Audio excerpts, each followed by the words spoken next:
$1.87. That was all, and 60 cents of it was in pennies. Pennies saved 1 and 2 at a time by bulldozing the grocer and the vegetable man and the butcher until one's cheeks burned with the silent imputation of parsimony that such close dealing implied. 3 times Della counted it, $1.87. And the next day would be Christmas. There was clearly nothing to do but flop down on the shabby little couch and howl, so Della did it, which instigates the moral reflection that life is made up of sobs, sniffles, and smiles, with sniffles predominating. While the mistress of the home is gradually subsiding from the first stage to the second, take a look at the home. A furnished flat at $8 per week. It did not exactly beggar description, but it certainly had that word on the lookout for the mendicancy squad. In the vestibule below was a letterbox into which no letter would go, and an electric button from which no mortal finger could coax a ring. Also, appertaining thereunto was a card bearing the name Mr. James Dillingham Young.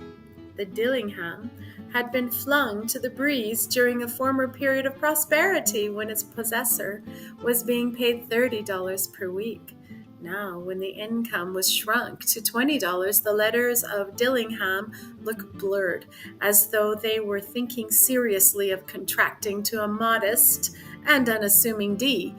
But whenever Mr. James Dillingham Young came home and reached his flat above, he was called Jim and greatly hugged by Mrs. James Dillingham Young, already introduced to you as Della, which is all very good. Della finished her cry and attended to her cheeks with the powder rag. She stood by the window and looked out dully at the gray cat, walking a gray fence in a gray backyard. Tomorrow would be Christmas Day, and she had only $1.87 with which to buy Jim a present. She had been saving every penny she could for months, with this result. $20 a week doesn't go far. Expenses had been greater than she had calculated. They always are. Only $1.87 to buy a present for Jim.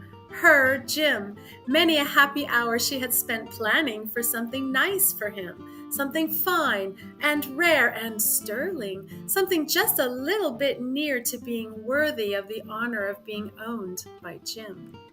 There was a pier glass between the windows of the room. Perhaps you have seen a pier glass in an $8 flat.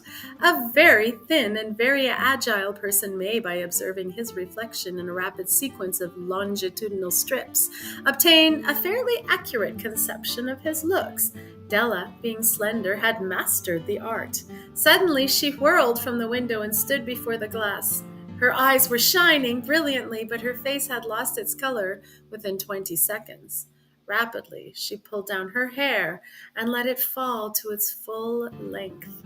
Now, there were 2 possessions of the James Dillingham Youngs in which they both took a mighty pride.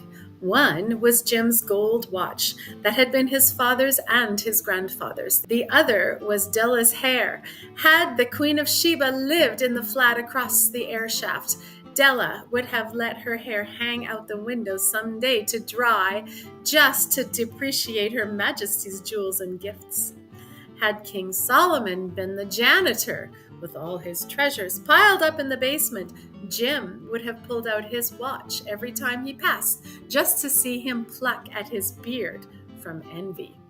So now Della's beautiful hair fell about her, rippling and shining like a cascade of brown waters.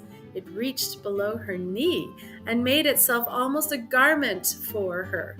And then she did it up again, nervously and quickly. Once she faltered for a minute and stood still while a tear or 2 splashed on the worn red carpet. On went her old brown jacket. On went her old brown hat.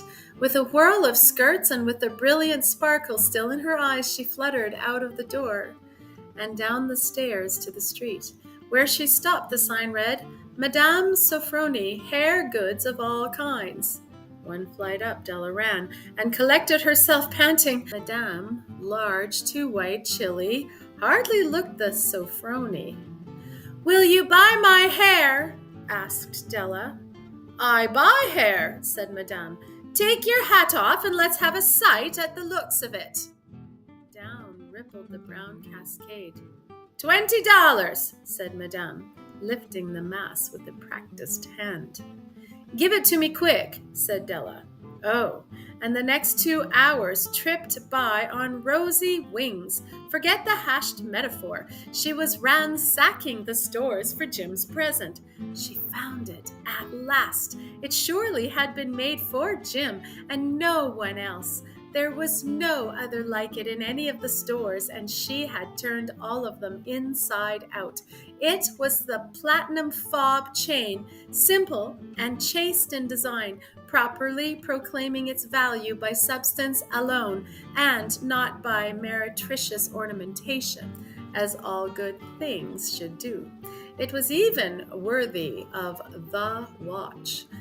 As soon as she saw it, she knew that it must be Jim's. It was like him, quietness and value. The description applied to both. $21 they took from her for it, and she hurried home with the 87 cents. With that chain on his watch, Jim might be properly anxious about the time in any company. Grand as the watch was, he sometimes looked at it on the sly, on account of the old leather strap that he used in place of a chain.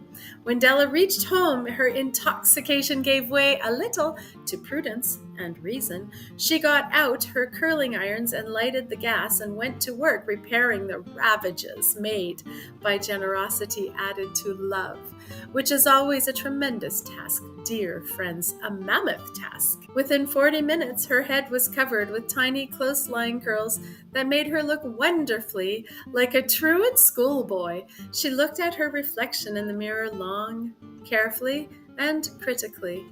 If Jim doesn't kill me, she said to herself, before he takes a second look at me, he'll say I look like a Coney Island chorus girl. But what could I do? Oh, what could I do with $1.87? At 7 o'clock, the coffee was made, and the frying pan was on the back of the hot stove, hot and ready to cook the chops. Jim was never late. Della doubled the fob chain in her hand and sat in the corner at the table near the door that he always entered. Then she heard his steps on the stairway down on the first flight. As she turned white for just a moment, she had a habit for saying silent prayers about the simplest everyday things, and now she whispered, "Please, God, make him think I am still pretty." The door opened, and Jim stepped in and closed it. He looked thin and very serious. Poor fellow, he was only 22, and to be burdened with a family. He needed a new overcoat, and he was without gloves. Jim stopped inside the door, as immovable as a setter at the scent of quail. His eyes were fixed upon Della, and there was an expression in them that she could not read, and it terrified her. It was not anger, nor surprise, nor disapproval, nor horror, nor any of the sentiments that she had been prepared for. He simply stared at her, fixedly, with that peculiar expression on his face. Della wriggled off the table and went for him. "Jim, darling," she cried, "don't look at me that way. I had my hair cut off and sold because I couldn't have lived through Christmas without giving you a present. It'll grow out again. You won't mind, will you? I just had to do it. My hair grows awfully fast. Say Merry Christmas, Jim, and let's be happy. You don't know what a beautiful, nice gift I've got for you." "You've cut off your hair?" asked Jim, laboriously, as if he had not arrived at that patent fact yet, even after the hardest mental labor. "Cut it off and sold it," said Della. "Don't you like me just as well, anyhow? I'm me without my hair, ain't I?" Jim looked about the room curiously.